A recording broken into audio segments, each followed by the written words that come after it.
You know that feeling when you're walking around your house and you can't find your wallet? So you look all through your house and you can't find your wallet.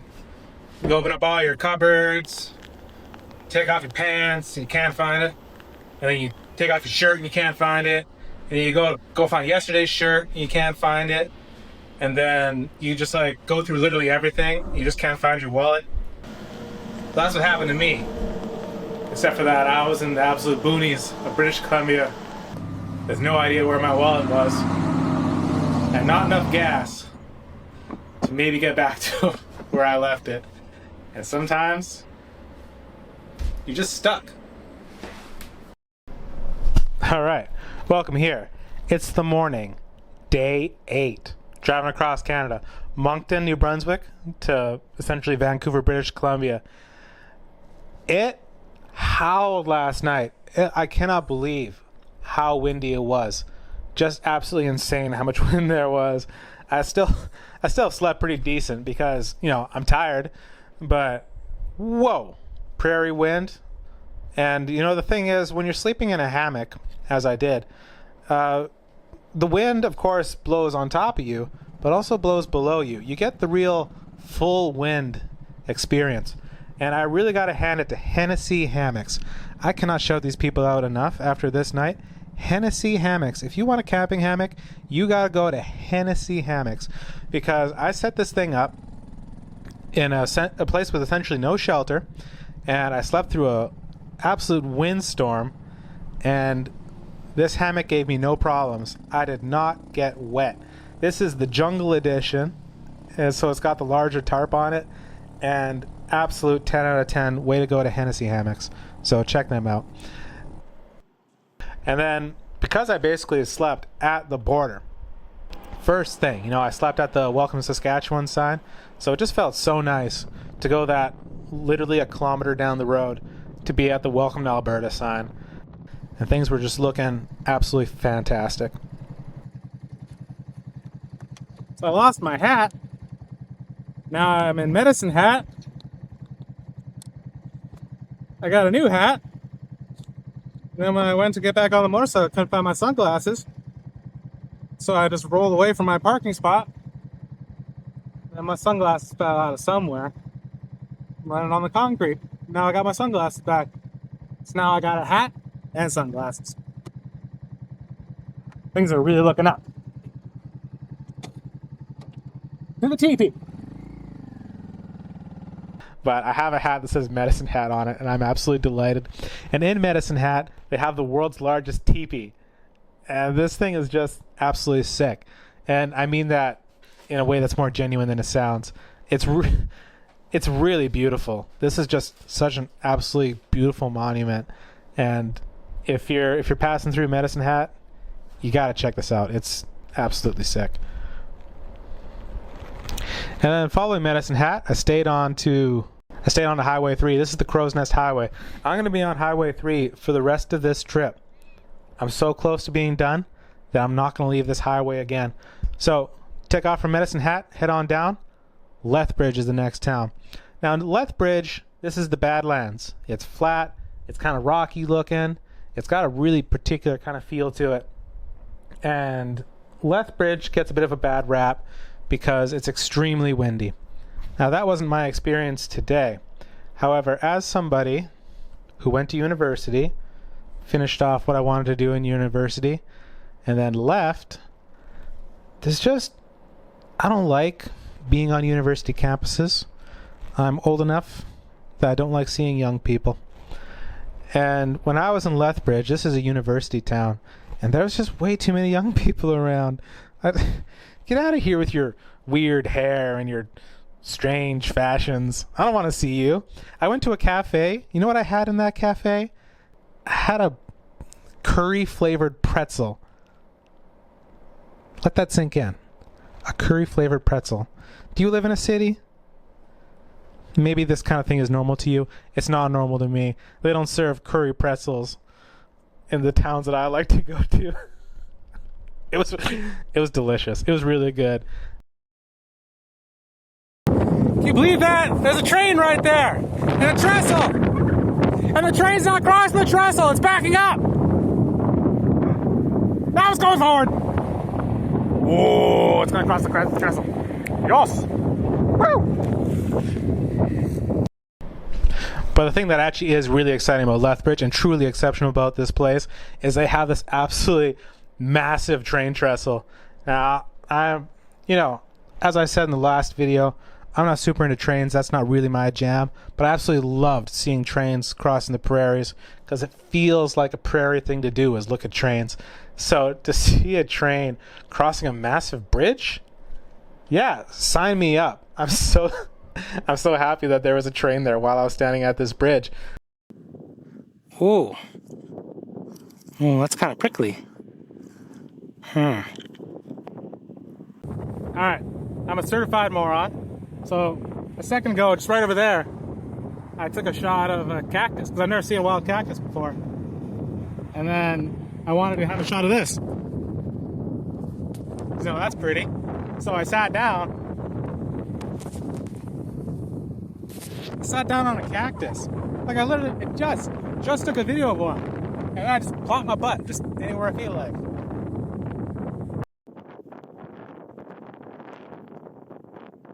Alright, so immediately after sitting on that cactus, I ran down that hill right there. Look at this. The cactus prickles went through my boot. There's actually one poking into the toe box right there. It's crazy. So I've owned this 98 V-Star for some time now, and it started for me every time I've ever tried to start it. And I'm 5,000 kilometers into this ride or so, and it started perfectly every time. And every time after this, it started perfectly as well. Let's deal with that. That's new. Why was that so hard? We're really close. I got like 1,200 kilometers to go. Yo! I just put gas in it. So my look of confusion here was completely genuine. I was dumbfounded about why it wasn't starting.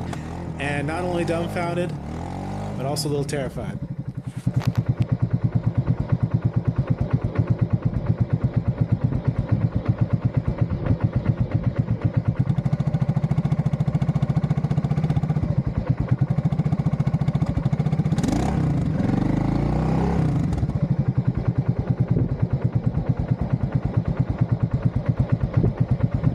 Weird. I like that. Alright. Let's book it. Before we get to the wild story, I gotta tell you my keys story, because I forgot to put it in the last video. I was in Moose Jaw, Saskatchewan. I had just got my motorcycle fixed, and things were really looking up. It was really looking great. And then I didn't know quite how bad the weather was going to be in front of me, so I still had hopeful optimism in my heart. So I stopped off at a McDonald's. It was great.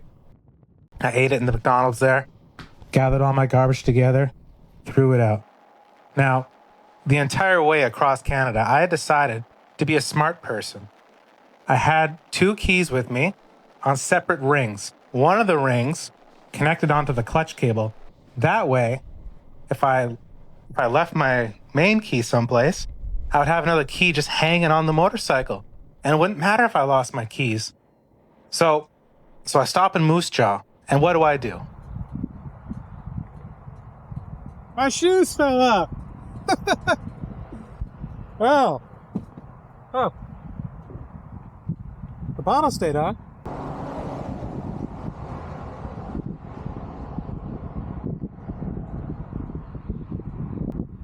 No one gets left behind. For some reason, I'll never understand why I did this. For some reason, I took my spare key off of my clutch cable and put it onto my main key ring. And then I went to the restaurant, ate my meal, and then I came out and I couldn't find my keys. Except for that it actually mattered because now both my keys were connected to each other and I didn't have a spare. So I was just stuck in Moose Jaw. So I was wearing 2 jackets. I was wearing a regular jacket and a raincoat. Took them both off, rifled through all the pockets, took out all my bags, rifled through the pockets, took literally everything off the back of the motorcycle, rifled through everything. I went back into the restaurant. I scoured the floor. I scoured my table. I talked to a manager. I even took the trash can out of the receptacle and went through the McDonald's trash can to try to find my keys. I spent over an hour trying to find my keys. And where do you think they were, viewer? Just pause the video. Think about this for a second. Okay. Where do you think the keys were? That's right. They were in my jacket pocket. That whole time. I had 3 jackets with me, and they were in one of my jacket pockets. I'm so happy that I rifled through the random McDonald's trash can to find the keys that were in my pocket the whole time. Really satisfying. And yeah, I mean, that's just kind of how that day went. But, you know, I wouldn't say I got worse by losing my wallet. Losing the keys is probably worse than the wallet. And after that, I didn't put my keys back together again because that was stupid. Okay, so what did happen to my wallet? So I was driving across the beautiful prairies of Alberta, right? Coming up on the foothills, and it was just so gorgeous. And rolling rain, you know? Rain for a little bit, didn't rain for a little bit. And I don't want to wear my rain jacket any more than I have to. That's uncomfortable, you know? So I'm changing jackets a lot, you know? And so I stopped for gas, last gas station before entering the Rocky Mountains. It was on a reserve. And then get my gas, change jackets, I think. I don't actually remember. I didn't even remember back then. Change jackets, get back on the motorcycle, keep on riding, having a great time. And then eventually, after about 90 kilometers or so, I get to this big green truck. The biggest truck in the world, mind you. Certainly the biggest one in Canada. Biggest truck in Canada. Maybe. I'll have to verify that. And then I'm looking at this truck. Great. It was actually really cool. And then I go to get back on the motorcycle, and my wallet's gone. Well, this is a problem. This is a serious problem. So I don't have enough gas to get to where I'm going, for sure. And I'm not sure if I got enough gas to get back to the gas station where I last filled up, because presumably that's where my wallet is. And I had already passed by the Welcome to BC sign, but for some reason in the moment I couldn't quite remember if the gas station I filled up at was before or after the Welcome to BC sign, but I figured it was. And anyway, so I text my mom. I'm like, I don't know what to do about this. And now my mom is scheming about driving out like 5 or 6 hours to come get me. But I start making my way back to the gas station. I figure that's the only reasonable thing to do, is go back to the gas station. It's where I last had my wallet out, and I'll make sure if it's there. So I phone them first, and I speak to a representative there, and she says, well, let me go out and look at the pump. No wallet at the pump, no wallet turned in. Well, this is a problem. As I'm going by there, the Welcome to BC sign. I think I did stop at the Welcome to BC sign. Did I change jackets there? I don't even know. But I think, gotta check, right? So I stop back off of the Welcome to BC sign. And it's just laying there on the corner of the little concrete pedestal right underneath the Welcome to BC sign. It's burning. Full of mountain bikers, young people. Expensive. This is one of these towns where it's like nobody here has a real job or something. I swear, everybody's parents are millionaires.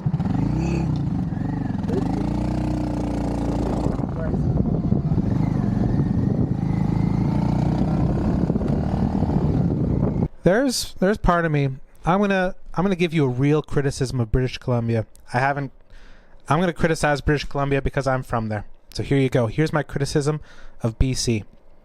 When I moved from BC to New Brunswick, you go around to New Brunswick, some town or another, and all the towns look a little bit different in New Brunswick. They all got a different vibe to them.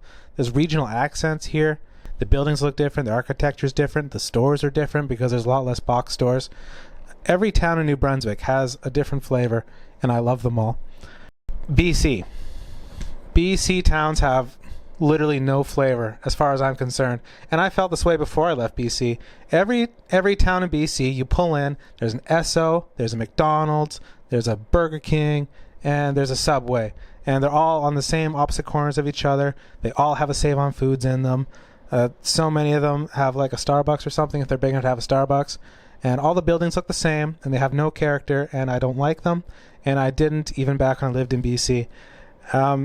There's some towns, like I passed through Cranbrook, for instance, and Cranbrook's a beautiful town. It's in a beautiful place.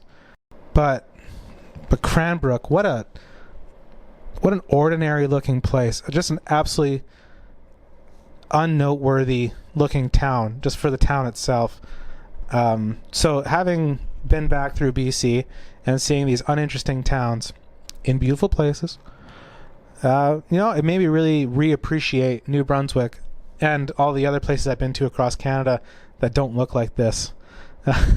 That's my major criticism of BC. Also, ICBC, I can't stand you. I'm glad to not be anywhere near you. I do not want to give ICBC another dollar in my life. And you probably feel that way too if you live in BC. So there you go. There's a positive, is that we can all agree that ICBC blows. So after passing through my whole debacle with finding my wallet and everything, I continued on down the Rockies. A little bit of rain, a little bit of sunshine. It was a real mixed bag. Overall, it's an absolutely beautiful day. And I just couldn't, it's the Rockies, How do you get enough of this stuff into your eyes? You just can't.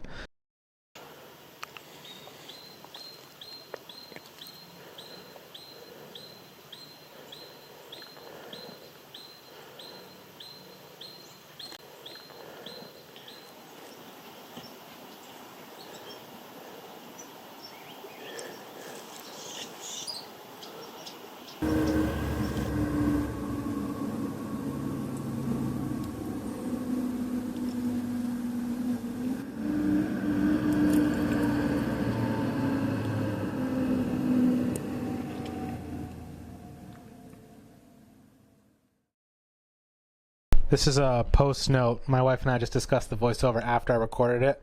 So my wife brought up Whistler as being a beautiful town. I would like to mention that Whistler is entirely manufactured and is basically just Olympic corporate. Don't give me that, okay? Whistler's beautiful, but there's nothing real about it. So harsh. I didn't just say Whistler though. Squamish also has a whole bunch of corporatist nonsense in it that I don't like to see. I also didn't say Squamish. Comment below your least and most favorite British Columbian towns. And then I'll rate what I think of your rating. Because I have an opinion on basically every town in southern BC. You just got an opinion on everything. I got a lot of opinions about a lot of towns. St. John, New Brunswick sucks.